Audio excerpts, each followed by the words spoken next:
le libre arbitre. Choisis-tu réellement quoi que ce soit dans ta vie?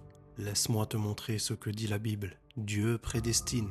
Romains 8, versets 29 et 30. Ceux qu'il a connus d'avance, il les a prédestinés, appelés, justifiés, glorifiés. Tout est entre ses mains. Éphésiens 1, 4, il nous a élus avant la fondation du monde. Galates 1, au verset 15. Paul avait déjà été mis à part dès le ventre de sa mère. Donc non, tu ne choisis pas Dieu, c'est lui qui te choisit. Mais attends, ce n'est pas tout. La Bible dit aussi que Dieu endurcit et aveugle. Exode 9, verset 12. L'Éternel endurcit le cœur de Pharaon. Exode 10, au verset 1.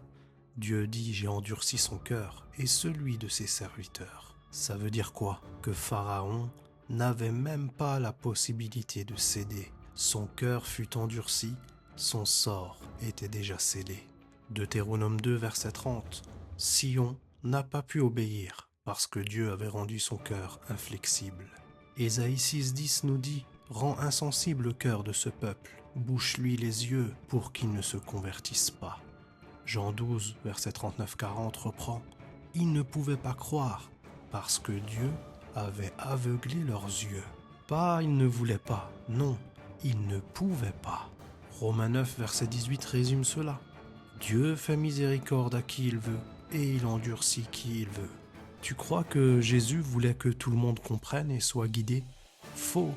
Marc 4, versets 11 et 12 dit qu'il parlait exprès en parabole, justement pour cacher la vérité à certains, de peur qu'ils ne se convertissent et afin que leurs péchés ne leur soient pas pardonnés. Et en 1 Roi 22, à partir du verset 20, Dieu envoie carrément un esprit de mensonge dans la bouche des prophètes d'Achab pour le conduire à sa mort.